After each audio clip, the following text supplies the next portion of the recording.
Mga kapuso, hindi mahapos ang pag-stud abroad. Layo sa pamilya, sa mga abyan kag tuman kalayo gid sa lifestyle nga imo diri andan. New life, new challenges ang dapat matubangon, pero syempre, ang initanan matapos gid antos lang anay gamay kag magtinguha sa paglaom nga initanan para gihapon sa pamilya nga sa imo nagasalig. Ini man ang inagyan sang aton bisita nga halin sa Himamaylan City, Negros Occidental nga nagpasimpalad sadto bilang manunudlo sa Brunei tubdob na grasyahan sang maayo nga pagpangabuhi. Hi there mga kapuso, padayon ang aton paghatag sang kalingawan kag syempre inspiring stories sa mga kapuso all around the region this morning. Ang aton panibago nga bisita isa ka outstanding overseas Filipino worker, teacher abroad kag subong mayara na sang kaugalingon nga tutorial school diri sa Negros Occidental. With us this morning is Mam Bernadette Respicio. Mam Bernadette, welcome to GMA Regional TV Early Edition. May aga, Sir Adrian. Salamat gid sa pag-invite nyo sa akon. Kag may aga gid sa tanan nga tumalanaw sa sini nga aga. Tagadiin kagidya diri sa aton nga probinsya kag abisorehe kami sa imo kabuhi antes ikaw naging OFW. Tumandok gid ako sa Himamaylan. So kung magulang ka kinanglan mabira-bira kagid kay tidamo sa mga utod mo nga nagahulat man sang bulig mo. I graduated as BS Chemistry at Central Philippine University, pero daw na ano ko na buringan ko sang life as a chemist. So I started to get education units so that I can go through sa teaching profession. Tungod sang ang kabataan ko, may apat ko kakabataan. So kinanglan ko gid nga mag gain more kay tungod nga ma-college na sila. So that pushes me to go abroad. Actually, I was already 39 when I went abroad. Because of that, nagpursige gid ko, and I was so lucky that I was able to have a very good employer, first employer, which is in Brunei. What were the struggles living away from your family ang imo ginatubang dito?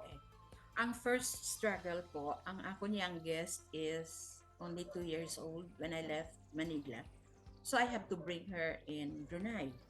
I'm just lucky that the school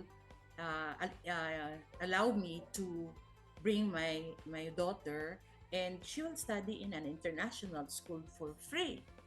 My children, when they graduated, they also came to Brunei. You know, the struggles I have there is, of course, first sa teaching. It's far different from here.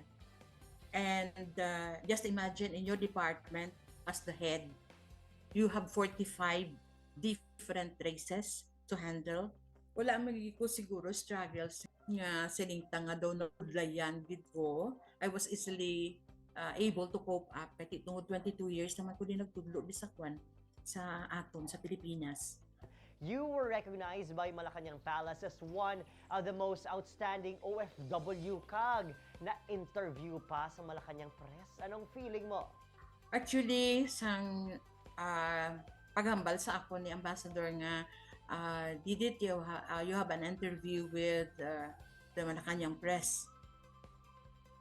Siling ko ang banga ako gid siya do amo na pala, pero nakita ko man nga do damo naman ko na accomplish every week ara gid ko na para mag-share sang word of God, mag-share sang food, mag-share sang whatever I can afford to share sa center naton.